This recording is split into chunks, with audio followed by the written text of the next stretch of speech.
Bhagwan, I said, Bhagwan, like, is my life this? Making money, selling, looking at everybody at dollar value. Like, what the hell I have done in my life? I don't know. That night, suddenly I was sitting in my home and I picked up my thing and I found the man management book. And then I started reading it again. For me, it was like a nostalgia of Swami because I was in those classes when Bhagwan started teaching man management. So for me, it was like a nostalgic journey. But as I started reading it, I realized, wow, it was like a eureka moment for me that how Swami has taught us everything. And what I was naturally doing was actually ingrained by him in a very subtle way. So all my mannerism, all my approaches to life, which people thought that I have a natural flair of sales, customer service, and all that jargons which you can put in, was actually inculcated by Bhagwan in a very beautiful manner. And that man management book I reread in 3 years' time. I prepared a summation of it. And from there emerged a concept that I said, no, that everybody knows values in life, especially in Kali Yuga. People can twist your values, so they have to know the value. So everybody knows the theory of values. And they are like mixture of, Shakuni and Duryodhan. So people will use your terms, your terminologies, and twist it back on you and confuse you. Unless you are sure, like Krishna, you've got to be sure as to what is your focus in life. So I realized that everybody knows value, but practicing it in the right perspective is a challenge for everybody. And the minority which knows, they are silent.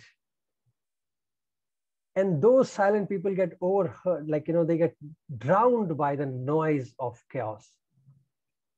And somehow in that confusion came out this concept of values in action organization. And fortunately for me, Bhagwan had promised when he actually sent me off. So Karthik, you had a very decent exit in a way compared to, so you had your waiting period. I was not privileged for the waiting period. Maybe Bhagwan thought if I waited, I would have really created chaos in Parthi also. So he saw to it that not even a day I waited there. He literally sent me off. He said, if you don't go, I'll never talk to you in life. So I immediately had to rush out of that place. And then he promised me, that was a very gracious of Bhagwan, that whenever I come back, he will talk to me. And I can tell you that he has kept his word. Even if I have failed in my life, Bhagwan kept his word. So whenever I have gone back, every year I used to go at least once or twice. He would acknowledge me. He would talk to me. He guided me. And I never understood this also. That also took me a lot of time. That how he was really carrying me. I have not walked. He literally carried me all through. So that is what, there is this kind of, pinch in my heart that I wish I had learned this, realized it in time, to be more grateful to him. So then Bhagwan actually personally guided me that I should get into education, which was not a statement in this manner, as you know how he talks. So he kept blessing and I kept making, and from sales trainer, I became a coach, then I did HR. So I have changed so many jobs that I get scared even to share my resume now. So I do not share. Thankfully, I don't look for jobs. For almost 2 decades, I have not looked for a job because I never got a job, honestly speaking. From my resume, I've never got a job, even though I have one of the best resumes industry can make because they were prepared by all the professionals. But I never got a job based on them. I got one good job in my life, that was DCM Sriram's, which I applied. I thought I got it. And then after 1 year, I left it because I felt saturated after 1.5 years. And when I went to Swami, he said to me on my face, first thing, why did you leave? Itna acha job diya, wo bhi chhod diya. Then I realized that all that drama which I thought that I applied, I got a job, was also given by him only. So after that, I never tried. I never even attempted to think that I'm finding a job. So whatever he gave, it continued. So then when I went into education, and that was a very strange entry, I had suddenly a desire, Bhagwan's grace, that people were asking me that, all that happens in Perthi is because of his physical presence. So it came as a challenge to me that no, it can't be limited to that, because Swami is not limited. So it is not possible that only in Perthi you can have what Bhagwan is doing. So I had a desire that can we duplicate what Bhagwan is doing? And that gave birth to the educational program. So I created, by looking at all the work done by various schools, like you have Montessori's, you have Franklin Academy. There are so many international good bodies. And obviously my association with SSSIHL organization, so starting from Uncle Pitre to the whole concept of Jumsai and Africa. So I went through all of that, like what all they are doing, and I combined it together and I created my own values in action program. I'm just calling it my own, just to say that it was like, I had to brand it. And when I went to Bhagwan, you won't believe, he saw to it that I removed his picture from the page. And that took 10 days. I kept waiting for him to bless. He did not. And I was wondering, like, Swami, you only made me do. I worked all that. And now why are you not blessing? And he would come and look from far and go off. So that was again a pain for me, that Swami, ye kya ho raha hai? And after 10 days, suddenly with discussions with all the family and everybody, suddenly this thought came that why are you presenting Swami in the front? My simple argument was, it is his. So I have to give him credit here. I can't take the credit. It's all his. So then my sister told me that, Beta, what is not his? And that pause again, I had to pause, that she's right. What is not his? So he said, if you put a picture for first page, then you have to put picture for every line, because it is his. And he does not want you to do that. He wants you to just carry, probably. So I said, okay, I'll try that. And after 10 days, I removed his picture and I sat again, and right there he came. So it was like, his strange style of functioning, Swami's. He just came and he said, come. And he took my whole document. In those days, we didn't have this laptop and all that. I'm talking from an elephant age. And so I had made all the full page, website pages also, I have made it on a book. So I showed him. He went through, he blessed, he said, go and do. And he made a very beautiful statement. He said, you start, I will take it and I finish it. So that means he just gave me an indicator that only my job was to start the journey. And rest he would look at, which I know he always does. So this program, which was conceptualized by the grace of Bhagwan, I had a good fortune to start off at Trinidad, a small little island country. And somehow I got references good, and I offered it to the Minister of Education. The competition with me was, those Coveys. Have you heard of Mr. Covey's name? 7 techniques of a good manager and all that. So imagine Covey's organization was my competition. And I lost the deal because I couldn't pay them. I had no money.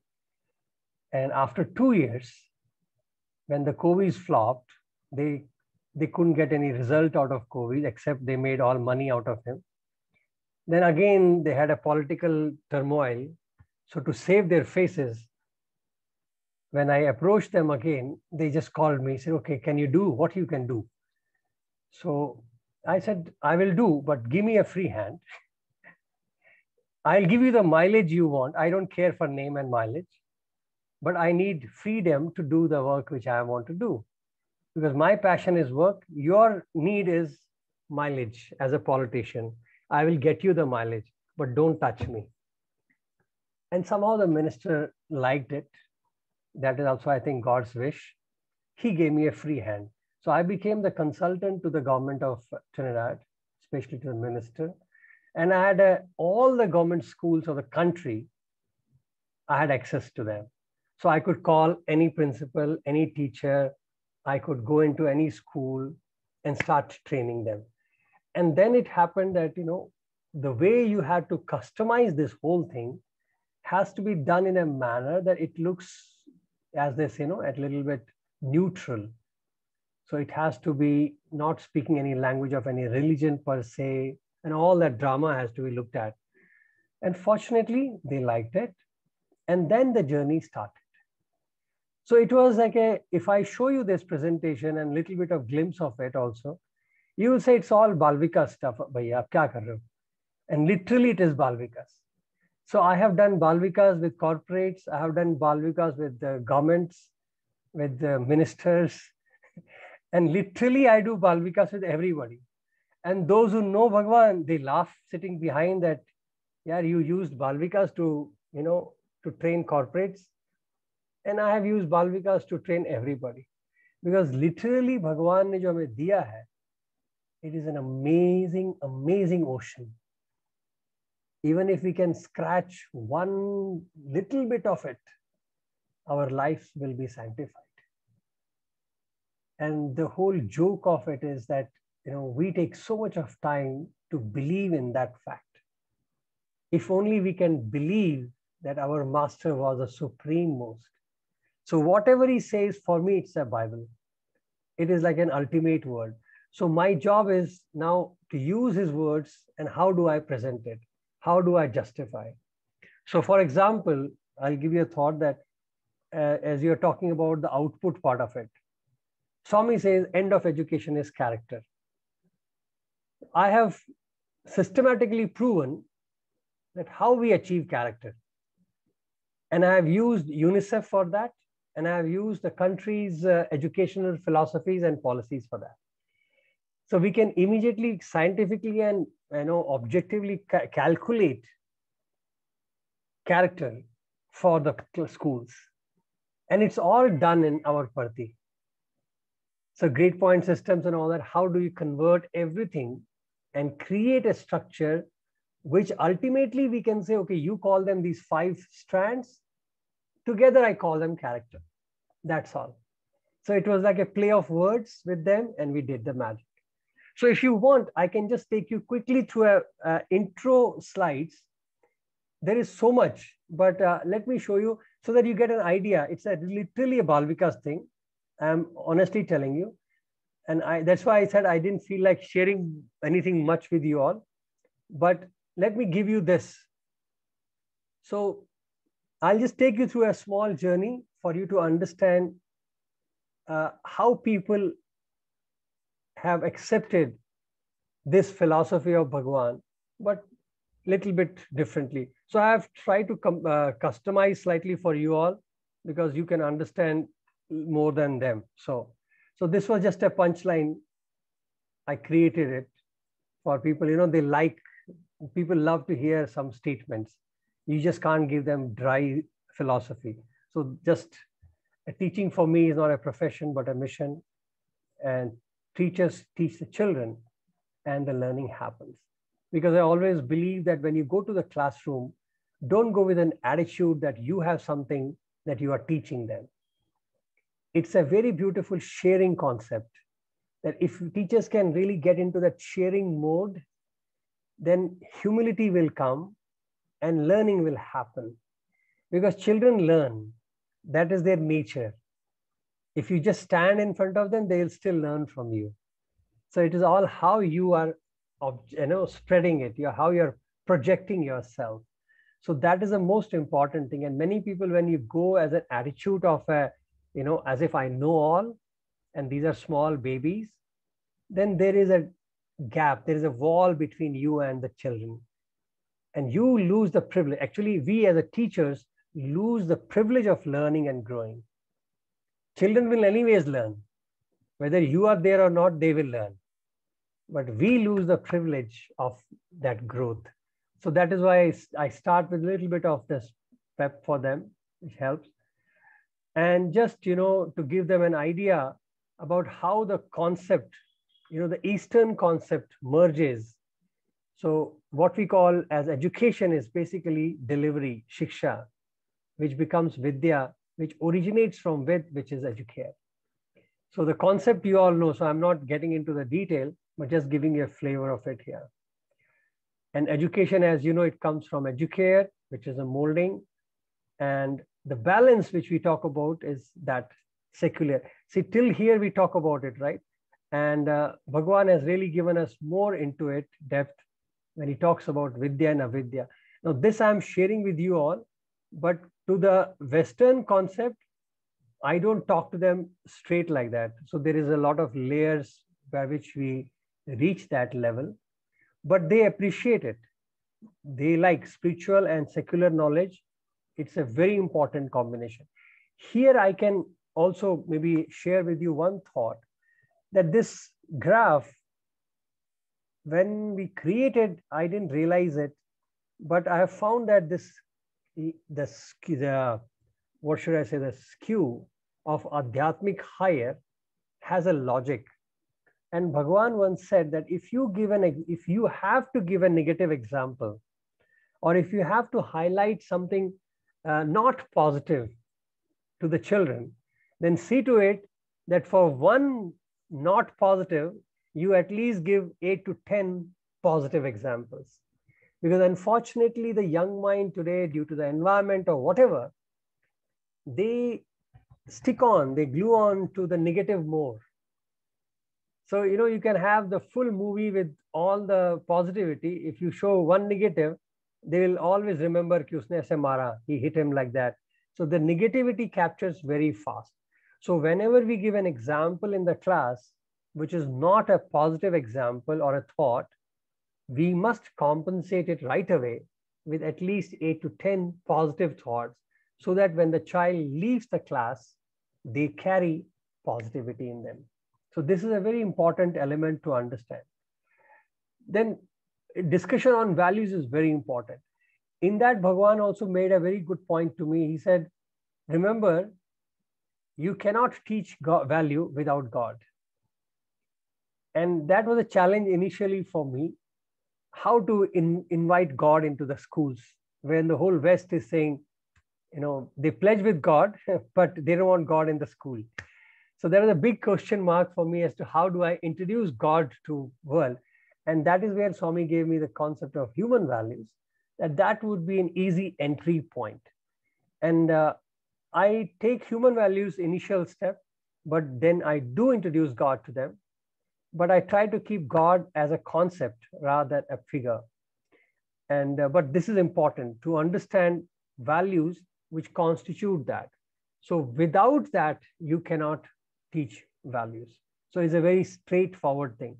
And you are fortunate in India and plus in your environment that you can freely talk about God.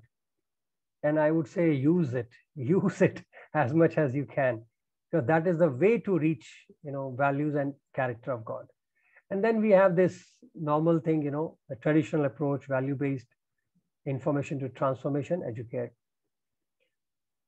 Now, there are certain concepts I take in education trainings, what I do normal training, in which I help each and every teacher to create their own concept of a school. Because unless and until the teaching staff does not gel, the values and thought process. Suppose I start a school, or like suppose you have started Krishna Charity. So if teachers and the staff do not gel with the vision of that trust, then there will be always a gap. And there'll be a struggle to work, because you are thinking that I am doing it for somebody. It is never mine. And the mine is only up to an extent of compensation. So there is a difference of commitment comes naturally if the goal is not shared, if we do not share the same vision. And the moment vision becomes one, then there is nobody need to push you or encourage you. because it is now my vision, it's our vision, and we work together. So I help, I have a full process in which I try to create a concept of a value school. You can put a name of yours, doesn't matter. The point is create your own. So you understand, then you can question even the school that, hey, why that element is in the school? Because it does not gel with the concept of value. And that discussion can lead into much healthier, inputs. So I take this whole concept and I have a full, I've not put it here, but there is a step-to-step, how do you visualize what is a vision, value school for you? And then obviously vision and mission, which Bhagwan has given us. And just for clarity purposes, vision is the ultimate goal and mission is the stepping goals, like small goals which end up in the vision. So how do you achieve is mission? What do you achieve at the end is the goal. So Bhagwan says end of education is character, but in the Western mind and every conceptual mind, they can't handle it. That is why Bhagwan had to leave Veda Pathshala also and start a conventional school system. Because he said, you can't. People complain to Bhagwan that, Swami, after Veda Pathshala, where is the job? So he said, if you start thinking about job, that means this is not for you. Because the whole concept of our living has become so narrow and limited to job. So we even convert our education into a job feeding machinery. So unfortunately, to cater to that segment of mind, it is always good to have something to do with academics also, along with the character, just to attract that, feed that kind of a mindset. Actually speaking, the academic is only part of character. Like Bhagwan says, no, don't get marks, I don't mind, but don't get remarks. And so suppose you get less marks, that is a remark. So for him, less mark is a remark, so you can't get less marks also. So in his capacity, when you say, I want a character, that character includes academic excellence. See, this understanding is not easy for people. And they have a very hard demarcation between character attributes and academic attributes. So unfortunately, we are fighting this perception war with the world. So we can't. So we have to present it. That is your mission and mission. Then obviously we have certain, we just a unique facet. And another part comes the role of a teacher. Now, the backbone of whole concept of our is teachers. Without teachers, nothing is going to happen. That is sure. And this is a concept which I'm sure all of you have heard from Bhagwan directly also. And I can't stress much on any of these aspects. They are all important. But one aspect which I would like to really highlight here is an attitude of service. See, complaining and inspiring, I'm sure you might have seen many other good presentations which talk about all that. Enabler of learning, I told you, role modeling, lifelong learner. All this is a very common thing we talk about. But attitude of service, this is a uniqueness which Bhagwan has taught us. And this is one thing which all of us really should think about every day. What is service? And why does Bhagwan give so much of importance to service? That even his organization, when he named, he kept Satya Sai Seva organization. What is that service which has become so critical that Bhagwan has spent whole life in promoting, encouraging us to have that attitude? What is service? Vinod, if you don't mind, how many people, we are a very small group. So I don't mind having a small discussion here at this point, just to discuss what is service. Can your teachers, anybody come online? I would like to see their faces if they don't mind. I'm not too ugly that you can avoid me. So please. Yeah, request everybody to switch on the video and also your audio, right? So like we said. Yeah, if as they're speaking, they can switch on the audio. Yeah. And I would just like to request all of you to share what is your concept of service?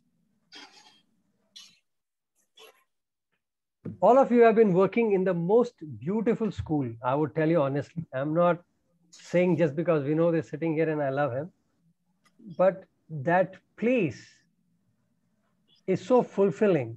And you all have certainly not chased money. Otherwise, you would not be here. So you all have the right attitude and commitment. So this discussion is not to test you, but just to inspire that kind of a, think of it like a revision course. And I love to trigger because Swami taught me this technique. He used to call it pariprashna. So anytime you have an issue in life, qualify your question. And he said it that your questions can be stupid if you don't qualify them. So, we should learn how to qualify our questions. And that technique is called pariprashna. And Swami said that this was practiced by Socrates. And he promoted this concept of pariprashna. So he has forced us to think and think again. So when we question, he will question back. So then we learn to question it ourselves, and that's how we get into it. So this is a technique I have learned from him, and I love to share it with everybody. So I open the floor. So who wants to start off and tell me, what do we understand by service? What is service? Sir, my name is... Go on. According to me, service is to do something without any expectations.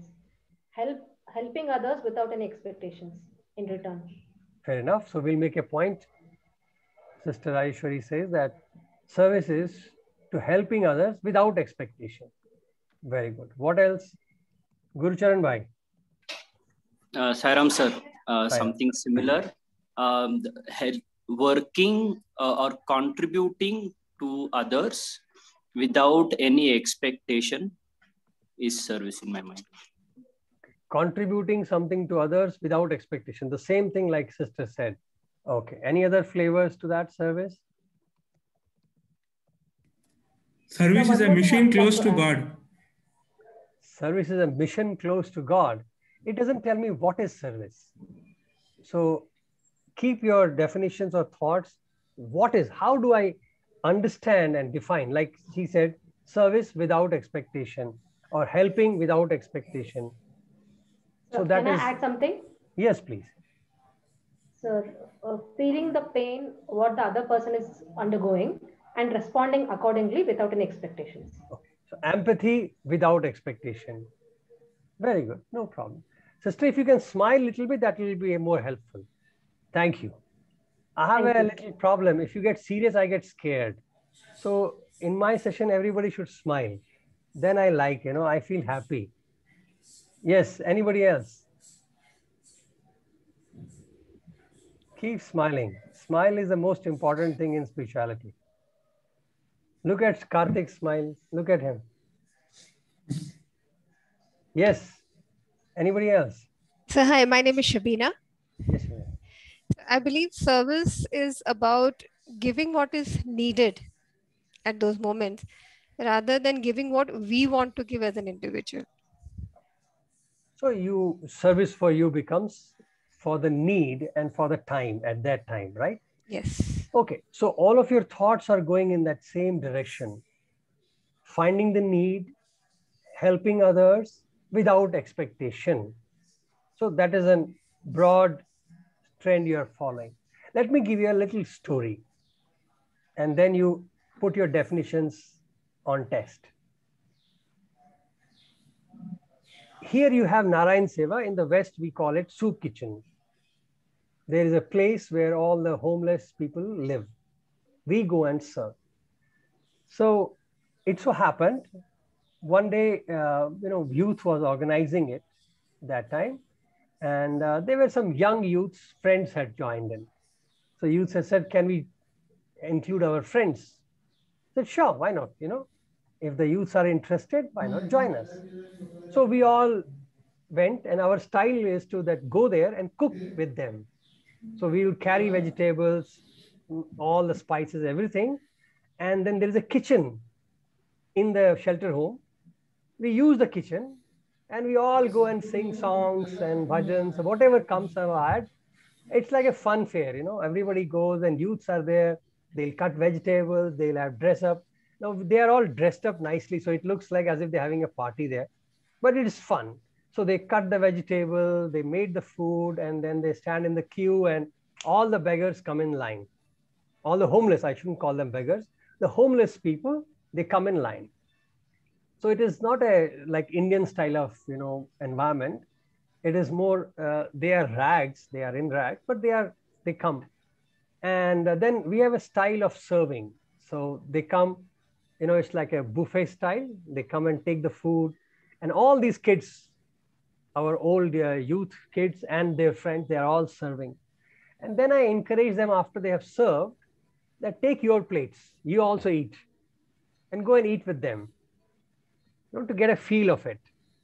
So they were so happy because they enjoyed the whole hour of cooking, which they had never done in before. So they were very excited, and it was never looking like a work for them. It was having fun. And then they took the food, and everybody spread out. And I said, go and sit with them. All these homeless people, chat with them. Your only target is tell them a little bit about you, but know about them. What are they? Who are they? And so these boys took the plates and went and sat with them. And they said, if they need anything, you must serve them more. So these kids felt it's a very easy job, right? I'm not giving them any hard task. So they can eat what they like. They went and sat with them, and they had conversations. Then food was over. Anybody needed second helping, third helping, they were all free to eat. It got over, then we waved them, wished them well. The shelter people left, and all the boys got up. They had to clean up. We washed, cleaned, everything, packed. And now I'm observing these kids, that excitement with which they were started working had already gone down. But the enthusiasm with which they were working was higher. Even though it was the end of the evening, they had eaten, they were cleaning, but the zeal with which they were cleaning and washing was same, but there was no noise. There was no, that excitement showing that I'm enjoying it, nothing. And they were very somber. And later on, we sat down together and I started chatting with them. And I saw some boys were even having tears in their eyes. And the conversations, I'm going to share some snippets of the conversation. He said, sir, I did not know that gentleman I was sitting with, he's an MBA. That gentleman I was sitting with, he had a big house last week. His son and all, they'd betrayed him, and poor fellow is on the street, so he's eating here today. Suddenly they realize that all these people who are homeless, they are human beings, and there's a phase of life which has put them in that state. And all that changed so much that none of those children who were so careless before, because there is a plenty in the Western world, plenty is I can't even explain to you if you have not been there. They won't even feel a pinch if they leave half the food and walk out, because there is so much that nobody cares. That day they licked the food. There was no wastage. And then later on, some mothers told me that my son used to drink half a can of Coke and leave it. This fellow has stopped wasting any cans. If he does not finish, he'll put it back in the fridge and drink it afterwards. One seva, so to say, one soup kitchen, if it can make such a transformation. Imagine we have been doing this for all our lives. We should have become saints by now. All of us should have been a transformed, enlightened, self-realized souls. Why there is no transformation as us? When one seva, so-called, as your definition, need-based, without expectation, serving what they need, we did.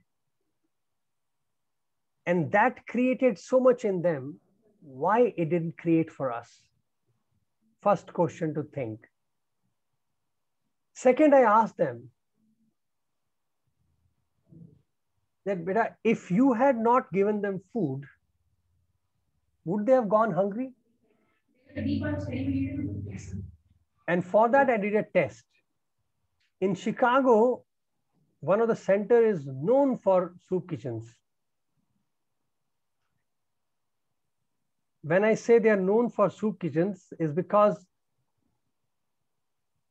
they are expert. They are known for it. The cleanliness, the way they do things is perfect. Okay. So I have a little different style of thinking. After the soup kitchen, while it was finishing end, I walked into the area and I met the manager of that facility. And I asked him very casually, I don't know what prompted me to ask this question also. I said, sir, if next week, if we can't come, what is the process? He said, just give us 2 days notice. And I said, okay. So will you be okay if we don't come? He said, no, there's so many people who will kick in, but just let us know as a courtesy, give us 2 days notice so I can allocate somebody else. I said, thank you very much. And I walked back to the person. So he was expecting a praise from me at the end of the Narayan Seva that, you know, Abhi, your first time in Chicago, and sorry, don't use this example. Chicago, I should not have said. But, you know, he was very much happy. He thought that Abhi has come, you know, as an ex-student. We get extra praises because of that. So he was expecting that I will praise him.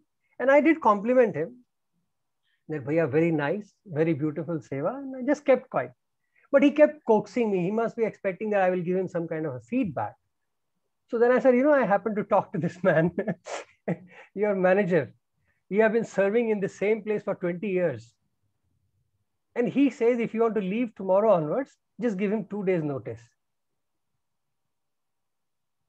So is that the impact we have created? And the joke is that these people who eat food, they disappear every 4 months, 6 months, because they get, like, they have a life, they get job, whatever they choose. So the crux of the whole experience is that in my serving style, I have done nothing to change or make an impact. Even the facility tells me, give me 2 days notice and you're out. So my 20 days disappears in 2 days. So if my thing has not made an impact either to that facility or to me, that I'm still looking for a compliment or a praise or some kind of an assessment. So my dear sisters, you gave me definition right now. Does it fit into our definition of seva? You did exactly what is needed. There is a need. You didn't expect anything. You served. But can we call it service? What was the missing factor? If I would not feed them, somebody else would feed them. So which means for them, food is assured by God, not by Abhimanyu Kaul. Whether Abhi exists or not in the world, they are going to get their food. Does it make sense? Yes. So which means service is not what you have defined just now. So I again ask you, what is service?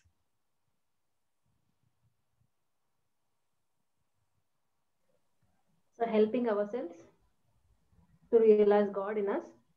So as a Swami's children, it's enough. You will know it now. But see what happens to us also, that we get trapped in the activity so much that we lose focus of why did we start the activity in the first place. So if you really think more deeper into it, yes, as you said now, that service is actually not for anybody else. I am just doing it for myself. That's why I have to be grateful. That's what Bhagavan said to us, no? Thank them that they accepted your food. If they didn't accept, you would not have got this experience. Imagine if all those fellows said, today we are not hungry. And I can tell you honestly, I have experienced even that.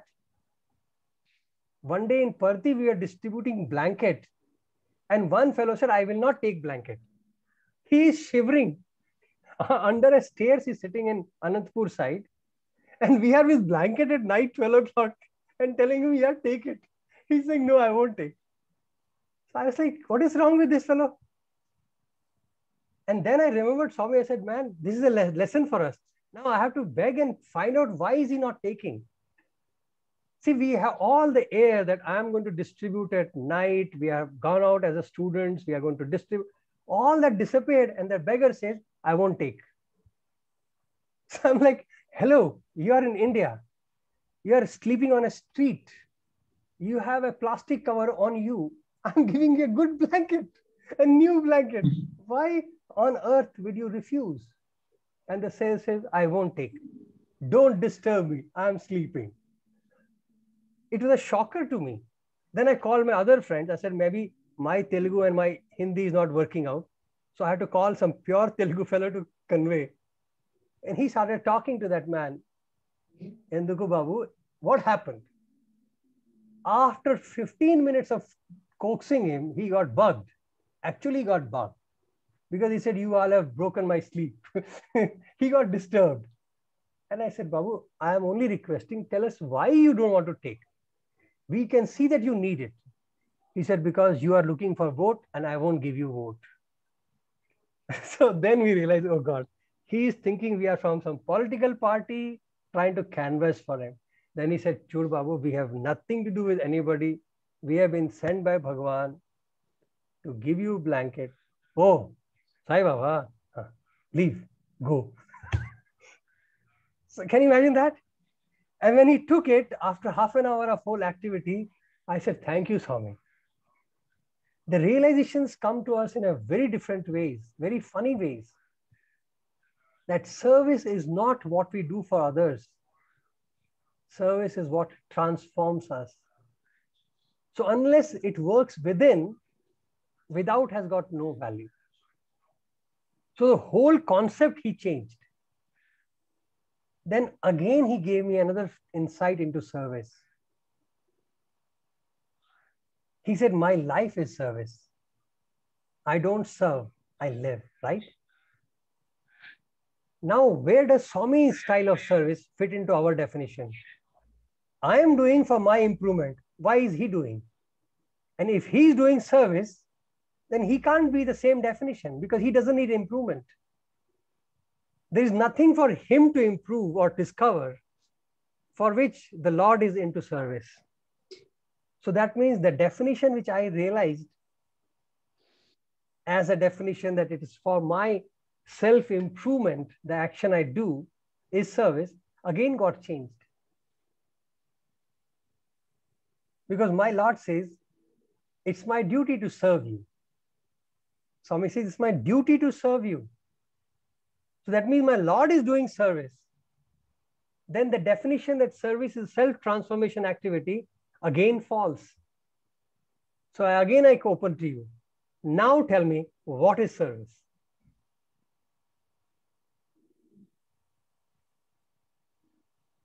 Neti, I know that service is not that, serving others. Service, now I know Neti, service is not even self-transformation. Then what is service? That my Lord says it's my duty to serve. And he served every second of his physical life. One way you lose yourself completely, or you feel, I don't know how to put it. Auntie, I can't argue with you. But I'm just sharing with you my journey, that how this introspective journey has led me from one definition to another. And it was such a, it's such a beautiful, enlightening feeling sometimes that, my God. And Swami says, my duty is to serve. Every breath he does is for others. Every thought of his was for others. Expression of love then? Thank you, Auntie. Thank you, Auntie. Love, that's it. Service is nothing but an expression of love. Neither you do for anybody. It's not for them, not for you. The day we reach that stage in which every act of ours becomes for others naturally as a pure expression of love, that is service. But journey is same. The steps are similar. So initially we may have to handhold, like Swami handheld us. He gave us dresses to start service. The first time when we had initially gone into service, he made a bus for us. He gave us dresses to wear. He used to give us Pad Namaskars before we went, Pad Namaskar when we came back, mangoes during service, mangoes after service. So so-called service was picnic for us.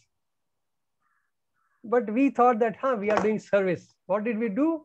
We went singing bhajans to some remote village, cut some trees, chop some wood, clean some road, and eat food.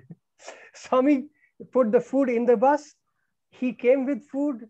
Then when we went back, again he gave us food. So the whole day we were eating. We got dresses from him and we called it service.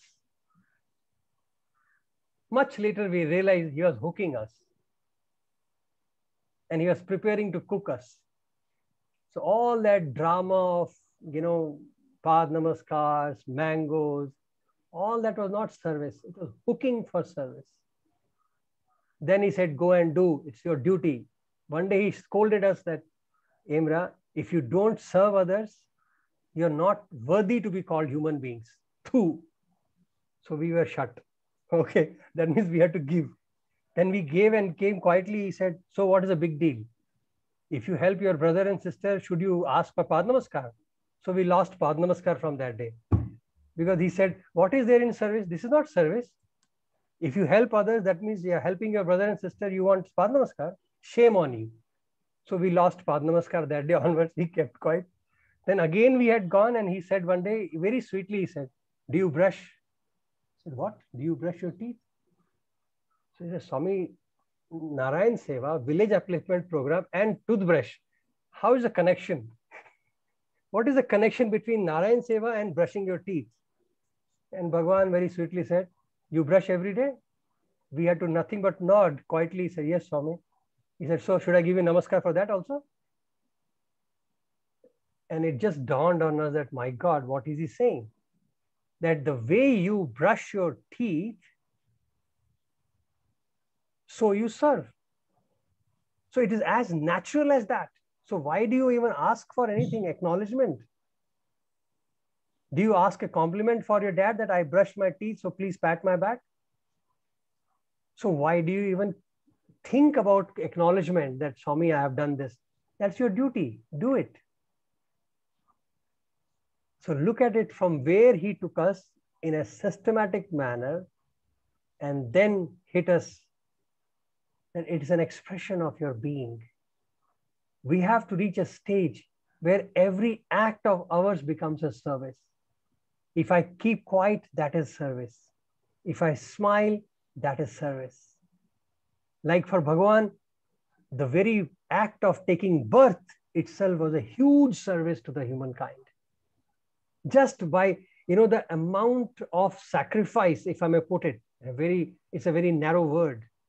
The amount of sacrifice God has to do, the supreme power to take birth in a human form.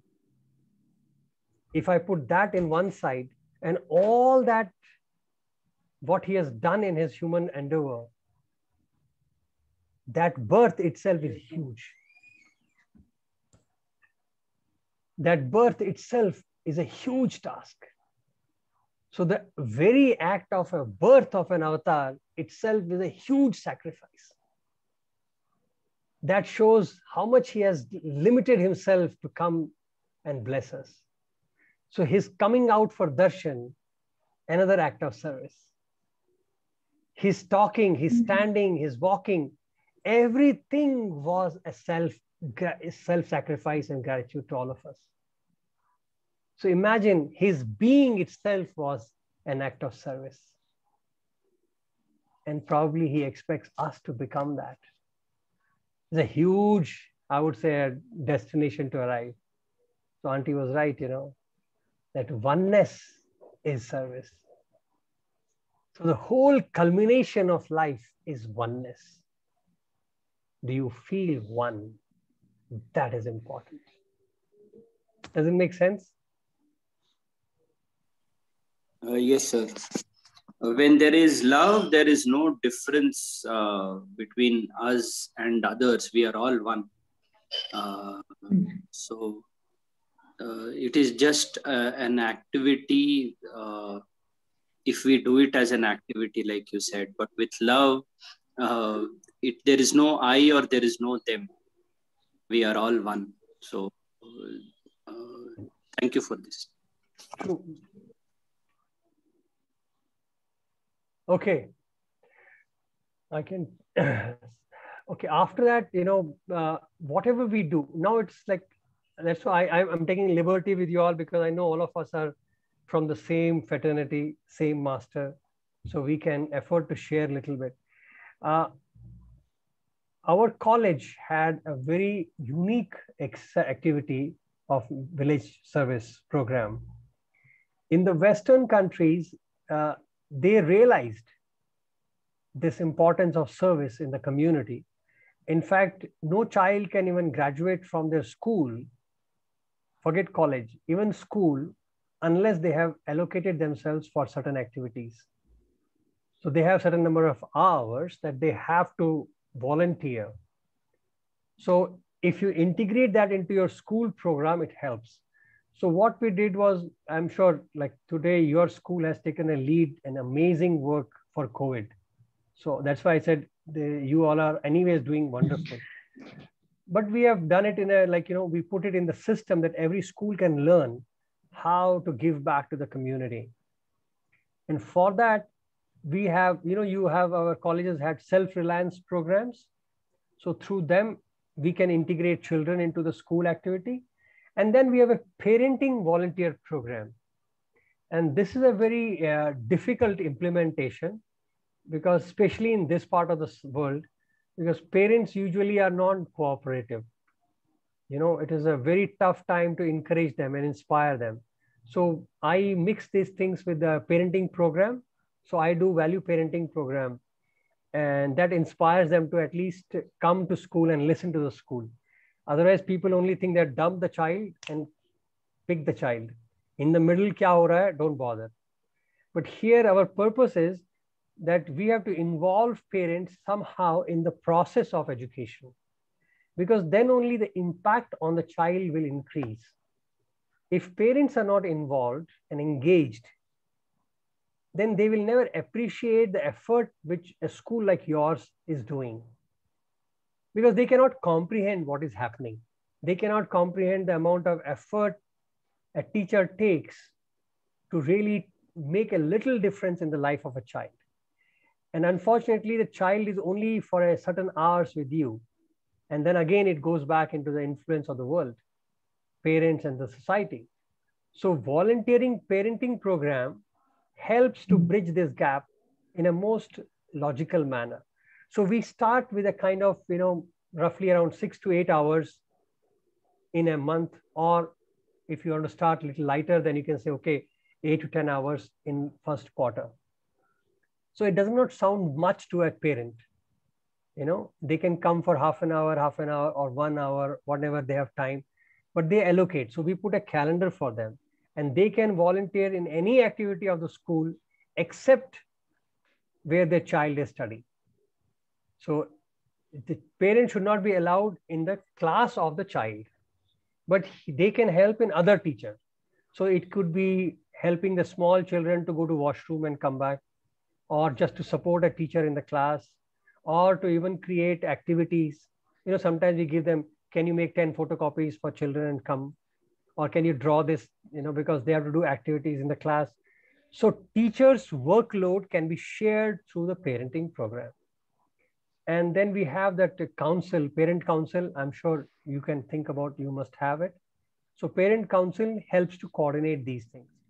So what happens, the ultimate reason for it is that we in Parthi environment, that is why Swami, I think, was very particular about everybody to be residential school, so that he could make an impact very powerful.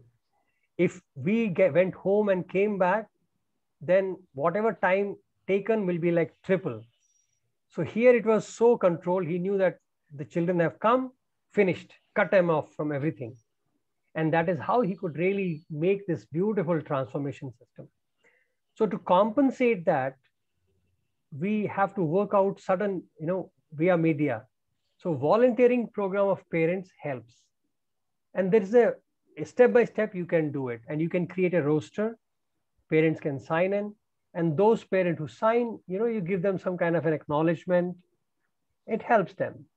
So initially parents would be very happy to come and see, but then sustenance is a problem. So we create some encouraging programs for them.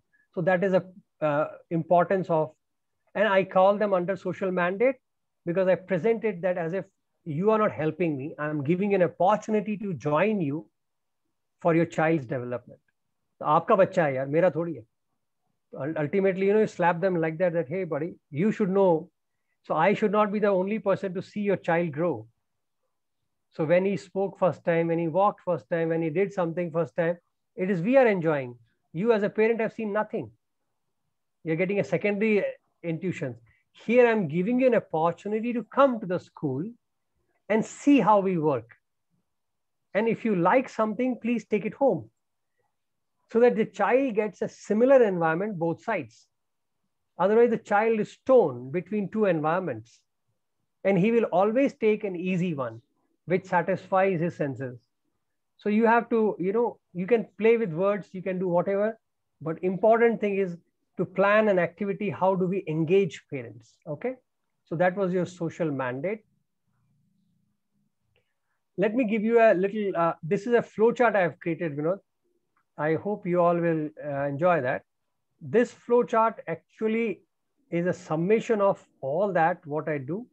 And it actually gives you an idea about the whole gamut of values and action program.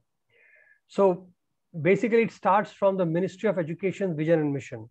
So every country has a vision for their children, what kind of population they want, right? In a simple words, what kind of people you want on the streets in your country. So that is a vision which every country has. So if you look at the vision of Education Ministry and their philosophies every 4 years or 5 years, that will give you an idea as to where the country is heading towards and what kind of output they're looking for. So any school vision must have certain correlation between that, because then you can justify that my school is contributing towards the nation building. Okay. This is done. Obviously, I have written correlation of UNICEF and value schools. This is also being guided internationally through UNICEF. So UNICEF gives, it does not give you any strict programs. UNICEF gives guidelines and broader spectrum for all the countries to run. So as world community, what kind of people, what kind of things they want, that is given by UNICEF. Then from there, the countries take a thread and they create their vision. So that is how conceptually things work. Practically, I'm not debating here. Okay, there can be a lot of gaps, but that is how the concept works. So UNICEF plans, and I was fortunate to find one day a very beautiful document from UNICEF. And little digging I did, I realized the person who wrote it was a Sai devotee. So then I realized that, okay, there is some connection there, because they wrote such a beautiful words that I was impressed that UNICEF has started thinking and some research has happened. And then I realized it was a Sai devotee who wrote that. So then from there, how do we achieve mission and vision? They call it areas of development. This is actually, they have spices, they call it, because they had 6 areas of development. I have added 2 more to it because I realized to inculcate values aspect, I needed 2 more. So I've added 2 more here. So this is an area. So something like, think of it like a khana bana rahe ho na, if you're cooking, you need spices. So दालचीनी है, groundnut है, spice, masala है, mirchi है, all that is spices. That's why they call it areas of development. So what is that which is required for children growth and development? That comes under areas of development. Okay. This is done not only to child, but to every stakeholders of the child. So which means children, teachers, parents, and communities. So our program must cater to this four to be a success. And you can all pick it up from Bhagwan. He has done for everybody. If you notice how he beautifully has created programs for each section, and how very smartly he would integrate our students to that without allowing the children to get polluted and diluted. He would allow us to go give exposure and come back. So that is the aspect of being, And this is done, I call it a VI framework. You don't have to worry about it. The programs are 3HV, teachers training program, parenting program, community service, life skill coaching, and values promotion program. Now, there are many activities we do, and I'm sure you are already engaged in many of it. But if you feel any input in any particular area, I would be happy to share. Okay. So these are all activities done to cater to that. And to go specifically for classroom where teachers are teaching, they're like Vidya Vahini, they are doing electronic versions of it. The concept is similar. Our organization has been doing it under Ms. Pitre for many years before. So the similar concept, we use it now to create methodologies and lesson plans and all that. Okay. So in that comes curriculum, lesson plan, and lesson activities. Now there is a value-based lesson plan template. I'm sure you all have it. If you need input for that, I would be happy to even share that. So in that, what happens is teachers who are not oriented. See, ultimately, we have to reach a stage wherein these things become natural in our system. But because of the environment and the training, lack of training, I should say, every teacher is not capable enough to really moderate the whole thought in their head. So these lesson plan templates help them to think according to it. So that helps to understand how do you infuse and integrate values into our lessons. So I'm sure you must have heard these words, right? We all use it and we try to do it whatever way we can. So it is integration of things. And then ultimately what we get, the ministries, they call it strands. In the educational arena, they call it strands. Now in strands, they have 5. These 5 strands define the outcome of the system. So at the end of education, they call this that all the children must have these 5. And what are they? Wellness, intellectual empowerment, effective communication, aesthetic expression, and citizenship. Now, if you look at it, and if you read their definitions, they are not as broad as Bhagwan would do it. Okay, which you can accept that, yes, we understand it. No, they can't think like Swami, it's not possible. So that gap is a pleasure for us to fill up. So what I've done is I've taken these concepts of wellness, like for wellness, it is mostly health, physical health. But for us, we know wellness goes beyond body. So we look at body, mind, and spirit. How do you get holistic wellness? Intellectual empowerment.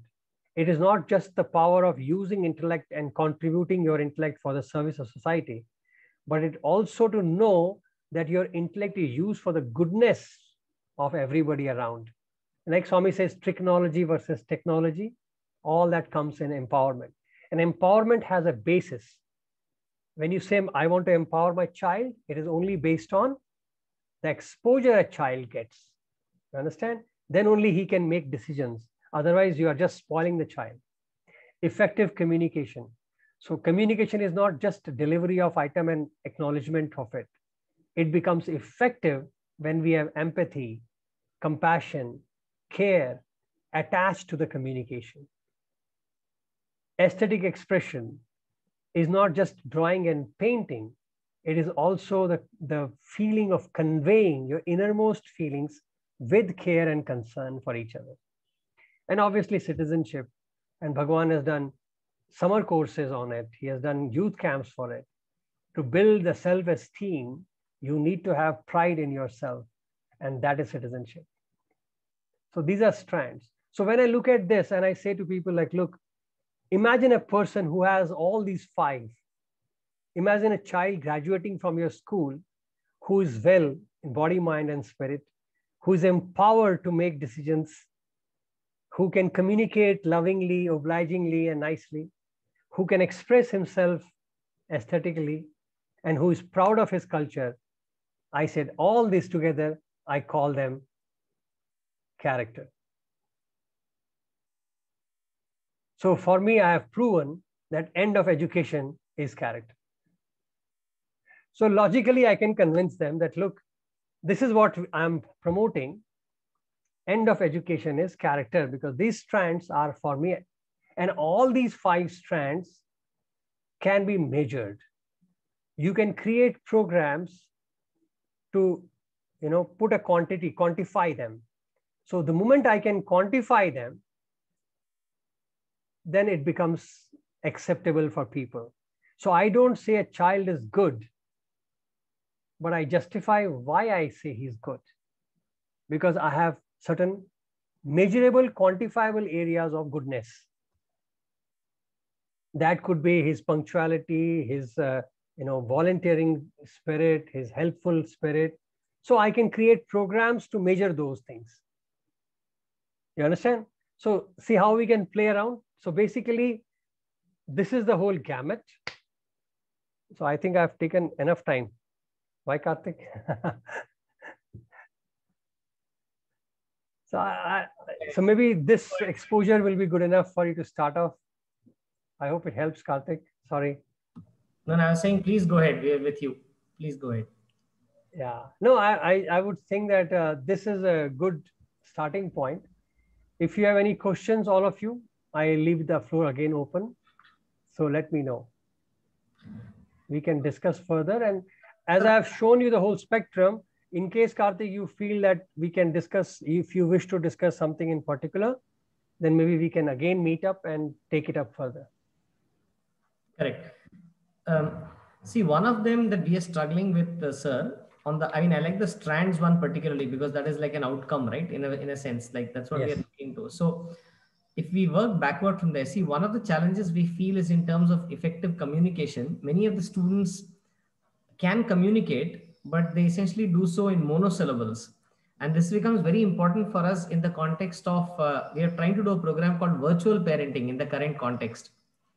So where, for every child, we have tried to say there is one volunteer working closely with them as a virtual parent, virtual tutor, and virtual mentor to help them to, grow and develop. The challenge that this group faces is that when you call the child and ask them, right, how was your class today? Good. Did you understand the topic? Yes. So everything is a monosyllable answer, and we struggle to make a meaningful communication. How do we develop that aspect? Is there any thoughts on that? Yeah. See, Karthik, with your training, you immediately jumped into the strands. Now, strand output can be used and should be used at the end of 12th class. In the lower section, especially in the primary and secondary, calculation of strands, measuring strands is difficult. And it won't be advisable because khana bana nahi hai. It is still not cooked. If you pick up a spoon and hit it inside, you will not get you'll have mixture of things. You'll say not ready yet. So strand is like a final output. So before I send you off, then I can measure you. But in the middle, I can't. So what we did, we realized that areas of development, they become not only the input, they are also measurable. For example, आपने नमक डाला तो आप नमक test कर सकते हो बीच में. You can taste the salt, but you don't worry about whether pura gala ki nahi gala, it has done fully or not.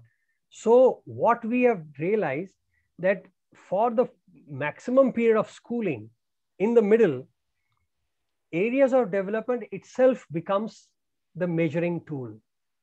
So we know exactly how much we have to train in every level of growth, and then how we convert. Now, the example you gave, the monosyllable thing. Now, this problem is known mostly in kindergarten level. When you really start hitting them, you realize that by 5 years, this problem is taken into account. Once they come to the grade 1, this problem is almost 90% gone. And monosyllable also happens because of their discomfort with the language. They are not yet confirmed. They don't have vocabulary. They are scared. So pehle ishara hoga. First there will be only signs. And after that, there will be one word. And the more and more they develop that vocabulary, confidence in them, they start using sentences. So the crux of it is not that they have to be taught communication. They have to be given confidence. So you have to work in other areas of development. That's why I said, don't worry about strands as you're growing school. Strand should be kept for you per se, as a management on top teachers, to understand that how do we break it up in a reverse calculation to the bottom. Because these strands, you can do an activity yourself. Put the areas of development on one side and put strands on another and do a cross check and see which feeds what. And you will realize that ultimately you will know where to stress. And then I can show you the age difference of what is expected in which age. So in the educational arena, we break the age group as 0 to 5, 5 to 12, and 12 to 16. ये breakup होता है normal. 5 to 12 में, this is up to 5 to 8, if I can put it like that. If I have to further break it, so 5 to 8 and 8 onwards till 12 can be one bracket. So like that, if you understand, and then under that we have learning milestones. उस learning milestone में ये aspect भी आता है. This comes. So what you are mentioning, all this is part of the learning milestones, and we capture it at the right age. Now in your environment, because as you mentioned, this is your first generation education school goers. So obviously your challenge is unique. So you don't maybe fall directly into that whole campus of saying, okay, 0 to 5 should be of this standard. It is not possible. So you may have a child growth who could be a 10-year-old, but may have an exposure of only 5. So that means I have to use the trick and the process which I'm using for kindergarten, probably to the primary level. And then reduce this gap slowly as we go forward. So if we have a clarity as to what are we trying to achieve, so we know that, okay, this he should have learned ideally by 5, but he has not learned till 8 or 10. It's okay. Acknowledgement is done. So, but I know now that I cannot treat him like a 10-year-old child while teaching that. So I have to treat him like a 5-year-old and bridge the gap. Got the flow, right? That's it.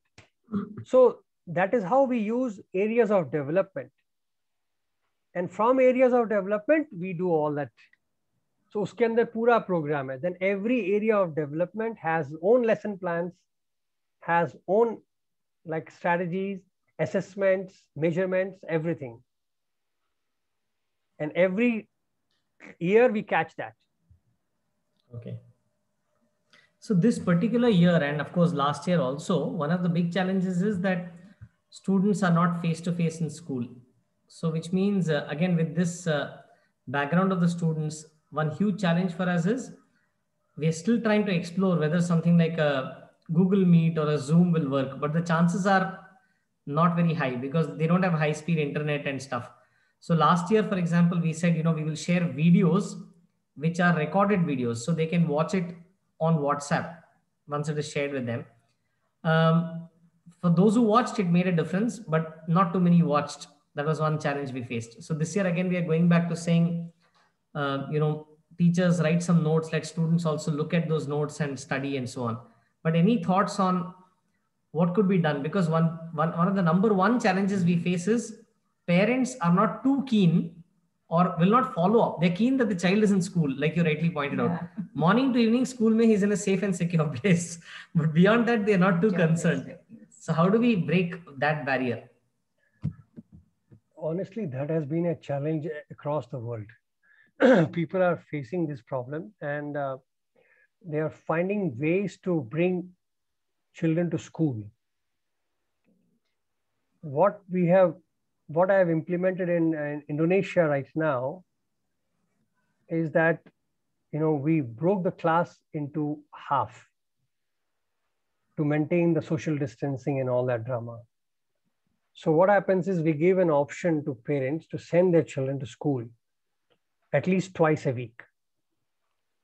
And then we rotate the children so that children on one hand get an exposure to the community style of learning. Otherwise it becomes too difficult. And the others are obviously on the net. So it's like a class happening in two phases. One is virtual and one is in class. But both are doing the same thing. So the teacher is projected with the camera. So in the real time, everybody's learning, whether you are at home or at school. That has triggered interest because parents also realize to keep the child at home is a big headache for them. So at least they know at least twice a day they have gone, twice a week they have gone out. So they are happy. And children also enjoy because for them it's an outing. At least they are stepping out of the house. And they have to maintain this distance of wearing mask and all that. So I don't know how much it will work for you, if you think of that to maintain this strategy, but then logistically you have to work it out. But if you're having a class virtual, then it's still, learning in process that unless you see them, you cannot connect. Even adults have problems. See, I have a problem. That's why I keep asking, switch on your videos. I don't know if people are sleeping there or listening. I don't know, right? So I'm talking to wall. I'm looking at myself and I'm wondering like, who am I looking at? So I've told many people that, hey, buddy, if you want to call me, at least show me faces. Yeah. Otherwise, I don't know who I'm talking to. It looks like I'm talking to a computer. It looks so funny. And then to expect that I will have the same, it's difficult. Imagine teachers. If you don't see your children on the screen, then you won't know. And children are genius. We have heard stories of children doing some funny thing. A child has learned how to enter into the system and he froze everybody's screen. Can you imagine, like, how did they enter the password of a teacher, go into her account and kill everybody? So children can do anything. So if you don't see them, then you will not know whether he's sitting there or he's sitting somewhere else. And his picture is right there dancing in front of you. He played a video and went off. So teacher is seeing his video moving. So she thinks that he's sitting there because that screen is moving. But child is not there. So what can you, like, children today are like, unfortunately geniuses, but in a wrong way. So it becomes difficult. So unless until we develop these strategies of interaction with children, and I think bottom line is again, your own rapport with children, how you create. So I think teachers have to be more creative now. You cannot be talking continuously that child loses you. And you can't have bigger classes. That is another pain. Correct. In personal, you can still afford to have 20 children, 30 children in one class. In virtual, that is more tough. Correct. Yes, sir, I think the parent-teacher connect that we used to have in class becomes even more difficult when it's remote classes. I was telling that I studied the subjects best where I connected with the teacher the most. But if maintaining that is becoming very challenging now. Very challenging, no doubt about it. And sharing, that will not work. At least I don't think in your environment that may work much. If you give your things beforehand, then it will become a different type of learning. It's like a route counting, like that memorization. But then you will have a different issues. I don't know. I wish I had a ready-made solution for this problem. This is something which we all have to pray that it gets over fast. But as long as we have to do virtually, my only thought would be to have smaller classes. Video is very important. Without video, you cannot have child and teacher interactions. Not possible. At least video is important. Okay. And lessons have to be created in such a way that there's more interactiveness. It cannot just go on as one-sided talk. So that is another challenge. So it's really a learning curve. And I think you have to find ways to bring them into the school again. Like I was telling you, the school I consult in Indonesia, we have totally changed the format of entry also. Like, they enter from scanning every day, the sanitization, change of clothes. So they have to go through that whole 9 yards. So children have to get clothes. You can't help it. Parents have to provide all of that. And of course, that is an elite school kind of scenario, so they can afford to do that. You don't have to go to that extreme, but still you can maintain whatever you can, like, distance, sanitization, mask. If you can do that, maybe probably it would encourage people to come to school. Well, it's important. I don't know how else, like Swami only should guide us. Really, I have never seen anybody else having any solutions than this. In America, they're doing the same thing. They have options now. Children can come to school or stay at home. But coming to school, they have to apply for it, that, okay, I'm coming. So they can allocate space for you. Simple. So opted, I'm coming to class is an opted. So if your quota is done, then you can't come. Because they have to maintain the ratio, right? They have to maintain the distance between children. So they have done that way. But yes, in America and all the countries, that side, they have facilities. So internet, everything is there. So they can afford to. Children go to school because they are tired sitting at home. They say, there's a fight, we have to go to school. Okay. Imagine the whole day they are sitting in front of a screen and doing everything.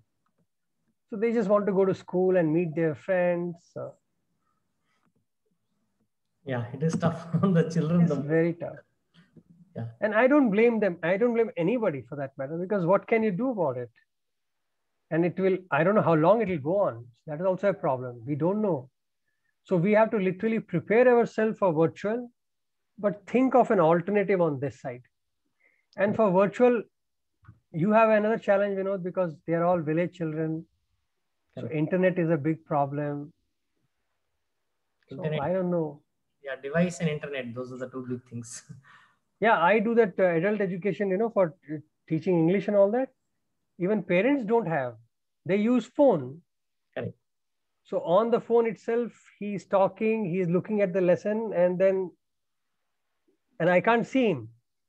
Correct. But they're adults, so it's okay. But it's a challenge. Poor fellow has to look at the screen, put on the speaker phone, then I told him to use a headphone. We are playing around the system, but but they have a challenge. So I don't know, brother, I really tell you, it's such difficult scenario. But if you can bring them to school, that will be better. Sure. I think that will be easier for you also. Correct. Only thing you have to think of is how do you spread the campus? So they can't be closed, that's all. Correct. I think that's the only way teachers also will breathe a little bit. Yeah. Anyone else, any questions? Please go ahead. Saram sir, my name is Gurucharan. I have 3 questions, if that is okay. One is, one of the slides said a teacher should be role models, and I know I'm not a role model by any stretch of imagination. So what do I do Of course, journey of continuous improvement goes on, but then what do I do to become a better teacher as I improve myself? That is one. From an education perspective for children, I have a thought process that the education should help the child fulfill, or help children fulfill their potential, identify and fulfill their potential. They should grow and maximize their potential. I'm not a career teacher, I'm a chartered accountant by profession. So how do I understand as a teacher what is the potential of a child and help maximize, actualize that potential for children? Third question is in the remote classes and also in physical classes, I've seen some teachers are able to draw the children into the topic, and there are teachers who are not able to do that. They're not able to raise interest of the child and draw them into the class.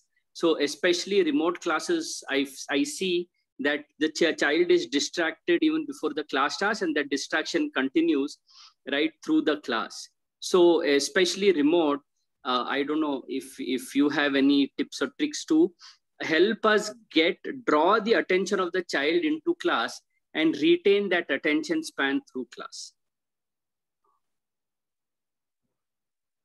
Okay, Brother Gurucharan. Let's take one by one. Since you said that you are not from an academic, I understand your challenge, and it's very natural for you to feel the way you are feeling. As you will appreciate that every industry, everything has its own training. So, teachers are trained to do certain things which you are not exposed to. So your concern is genuine. But having said that, I would not like to hear you say that you are nowhere a role model. Role modeling does not mean to know the techniques of teaching. Role modeling is more concerned with your character and your personality. So I have had many teachers in my life who were academically not so strong, but by their personality, by their character, they have made huge impact in our life. In fact, there were teachers who could not even answer our tricky questions in the class academically. And we would say, don't worry, sir, we'll find it out. We'll find it together. Doesn't matter. So because academic answers can be found, but life answers, for that you need a guru. So I'm sure, Gurucharan Bhai, you are capable enough to lead and inspire children.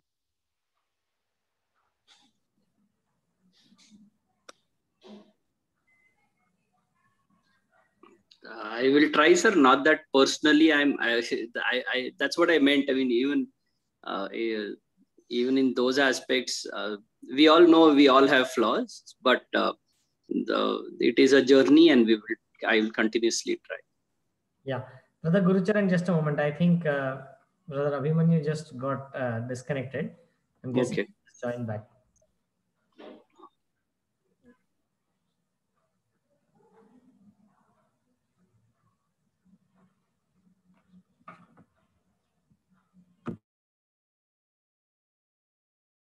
Meanwhile, if any of you have questions, please, just note it down so that we can ask him.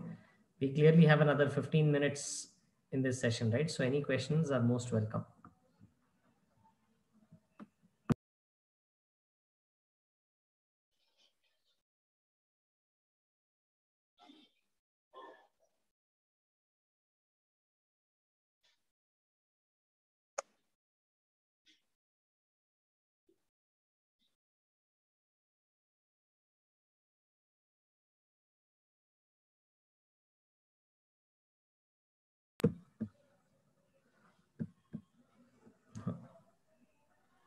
Abhimanyu sir, yes, I think we lost you. Sorry, I didn't realize that I was logged out and I was talking to myself.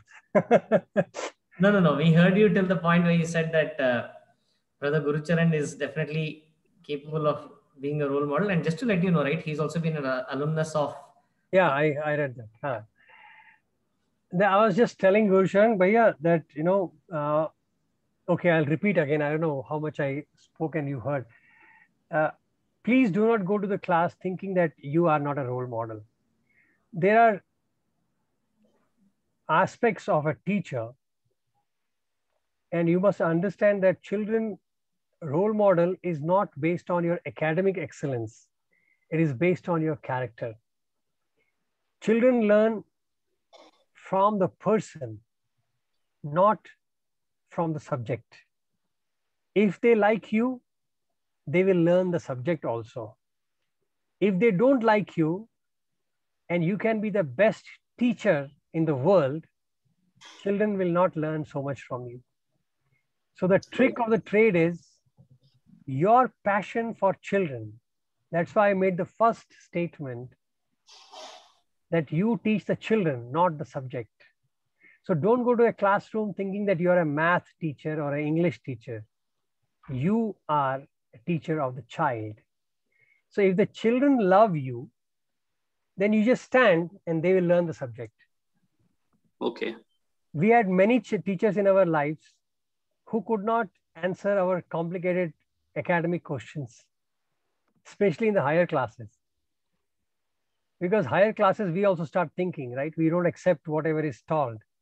Right. And that time we had teachers who were very freshers in life, and they would say, okay, we'll find out. And just because we loved them, we said, don't worry, we'll find it together. And next day we found it. Because ultimately, if you can find, why can't I find? Right. So subject is not a problem in life today. It is the person who can guide you how to find. A person who can lead you with inspiration is a problem. So all of us can at least become that. So that I would suggest, keep that as a mind for self-development rather than role modeling as an academic person. Yes, you have a disadvantage because you have not been trained into academic teaching styles. So there you may find a little bit of, little compulsion about how do I connect with children, what kind of icebreakers are required, what can I tweak them to play with me. See, those things are very simple. And I can tell you, not a rocket science. So if you just little bit on internet or with your colleagues, if you chat, you will get examples. So maybe I can recommend, every Friday, if for 1 hour, if your teachers can get together to share their week and raise these kind of questions as to, how do I break my ice with these kind of children? And each other can suggest, and I'm sure people like Gurcharan can just get great ideas. And maybe in 2 weeks' time, he will start giving suggestions. So, just to detect your speaker, please make sure your speaker is properly connected. Sorry? Somebody was speaking, it wasn't clear. Can you please repeat it?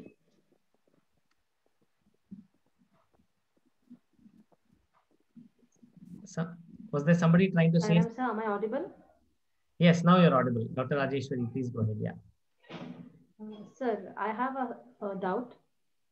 In fact, I want to share something. Sometimes we are in a fixer, like we might come across something very urgent that we have to cater to. At the same time, you have somebody that you need to take care. Okay, so maybe it is education plus service at home. So how do we prioritize and how do we cater to the needs with priority? So I just wanted to ask that, sir. So there is willingness for me to help. Okay, at the same time, I have a need at home where I need to respond to my family members. So how do I balance things? Vinod, I need another session with you all. We're very happy. Okay. Sister, your question is very nice. In short, if I may tell you, that is exactly a journey of values. And that is why I said, Vinod, I need another session just to share with you journey of values. And this question is a typical question of what we call Dharam Sankat. Now, to handle this Dharam Sankat, you have to understand Dharam. And that requires little time. I don't want to rush it to further confuse, but you have to understand the flow of values. If you understand that, you can solve this problem for yourself. I cannot give you solution system. I can only share with you the process which God has taught to find solutions. And that is what I would like to do that. And that requires a little time. But that is what typically we call as Dharam Sankat, because two dharmas are getting in conflict for you. Dharma of a mother, probably a dharma of a teacher. So now you have a conflict how to prioritize them and how to analyze them. For that, you need to just understand the flow of values. That's all it is. You got it? So I will handle it in next class if all of you agree and we do that. Guru Charan had third question. Sorry, I did not touch upon that. Yeah, two more. So I'm struggling to understand how to help a child maximize or identify and then maximize or actualize the potential of the child. As a teacher, how do I go do that? Is there a process for that? Okay. And third is a practical aspect of drawing the children and retaining their attention into the class, especially in the digital, through the digital medium. Second question, again, I need a separate session for that too. There comes this area of development I was talking to. So since if most of you, Vinod, you can check with everybody else, others, if you all feel there is a gap there, I would be happy to share that. There you will understand how we look at child development, how we look at child development through age-wise, and how do we tend to achieve it. So your questions are typical, Gurcharan, because I thought because you are not exposed to academics, but if others are in the similar boat of thought, then I would be happy to share that information with all of you. There is a science to it. So it is a very logical question you have asked, and it's a very good answer. And I would like to share with you the whole prospect as to how do we look at a different age of child, and we have a kind of milestone set for them. Okay. Okay. Even if you can Google it and you will find milestones, but I will give you a values perspective to whole thing. So I need an hour for that. Okay. So maybe we have to work it out in regular intervals. We'll do one session for Gurcharan's question and one session for our sister's question. Yeah. Okay. So yes, you got two, because these are, if you really need them, I will love to share it, because these are very valid questions for teachers. And if you are first generation teachers, then obviously, if you take it up right in perspective, then it will help you to grow with that. Yeah. See, this is about the international teachers. Everybody does. They understand that first, foremost as to what they are supposed to do in the class. And then life is easy. So one request to the teachers here is that, if we can have a list of questions that are there, right?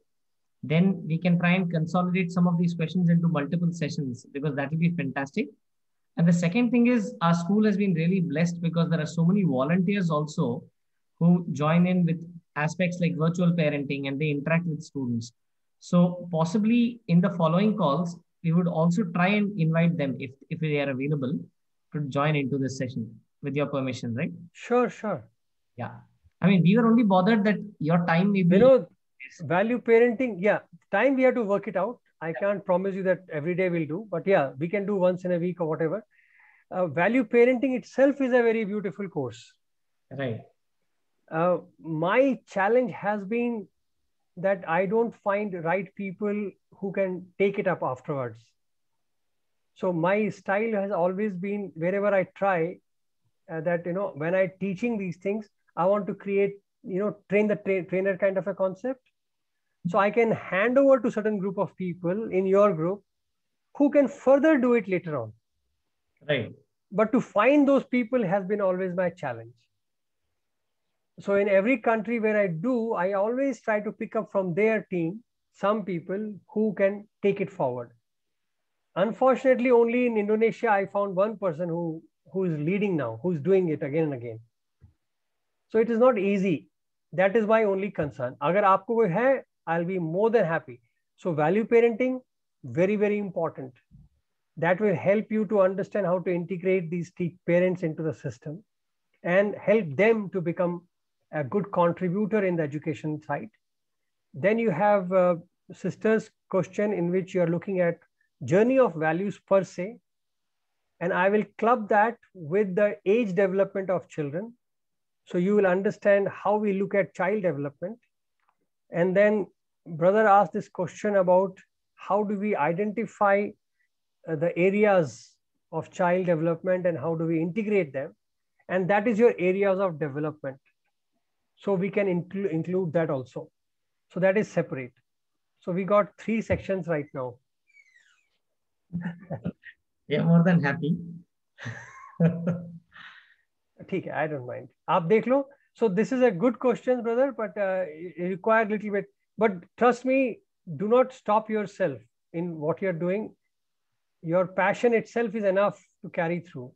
But yes, once you learn the little bit of, intricacies and formalities of education, that will help you to become a little better. Hey, I forgot, your mother is your teacher, right? Auntie must assess me. Sorry. No, but I think, yeah, she's of course got a lot of teaching experience, but I think it's valuable. Whatever you're saying is definitely most valuable, right? So we would love to, I think, have a few more follow-up sessions. Definitely. We would like to have a lot of all these questions answered, because we also struggle how to bring up some slow learners. That is also one of our main challenges, because in a school where you have children of different categories, how to keep these slow learners, and bring them to a pace where they start appreciating learning. It's very easy to say you are not able to cope up, you are at the bottom of the class. It becomes very easy, but then how to make them also learn by the end of their schooling without hurting their self-esteem is a big question. Auntie, we have tested this part, and in fact, a lot of experiments happened. Some experiments were done to segregate these children. So slow learners were put in a one class so that they don't drag the other people down, and then tried to move them up. That was also tried. And we realized that if they are extremely slow learners, then only that step should be taken. Otherwise, it creates unnecessary, psychological differences in children. Yes. So we realize that not everybody needs to do that. So we tried to put everybody in the same class, as long as it is not an extreme case. Either you are an extremely smart child and extremely dull child, then we segregate them because they need a little bit of different. Otherwise, in the average scale, if you have a little slow learner and somebody little fast, we keep them in the same class. But then what we do is we tweak the lesson plans. So we have, suppose you're teaching a math. So I will have a standard question and I will have a little easier version of the same question and a little complication of the same version. Correct. I play with that trick. So a teacher knows who to throw which, but the concept is same. So everybody is in the same class, but they are going in, at different styles. So a fast child can do all the sections. He can do the slow version also. He can do fast version also. A slow version, people will do only slow version. So the concept remains the same in the same class. So I'm sure you got the idea, Auntie. So that is how we started integrating everybody in one class. And that we found in the majority scenario works the best. Otherwise, we tend to break the classes and that becomes a bad thing for children's personality, that pride. Yes. We also had remedial classes also for these children. Yes, that was for additional work. Then it is out of the class. Then you have help, yes. That is, we don't send them for the games period or things like that, you know. So Yes. study. Yes. Or we also have a little bit of this peer-to-peer, but with very slow learners, peer-to-peer also doesn't work. Actually, peer-to-peer is not always, environment-wise, but in your environment, it can work because you have that loving environment, and only the smart children can be given that encouragement. He's your brother, help him out. But there has to be a supervision on that till that environment is stabilized in the school. Like in Perthi, this was very common, peer-to-peer. But there, the environment is very solid. So unless and until your environment is stabilized, you have to have some kind of a supervision on top of that. Correct. And once the supervision is there, then peer-to-peer will also work. But you have to be very choosy and selective as to who you are giving. Correct. That's all. Very nice. Wonderful. Okay, bro. Thank you so much. Yeah, thank you, sir. So I think what we'll do as a follow-up to all the teachers, I think, is just to make sure that we are able to consolidate all of these into specific sessions. We request all of you to share any questions that you might have. Please send it across. We'll send all of that to Brother Abhimanyu, who's been very kind to agree to a few more sessions.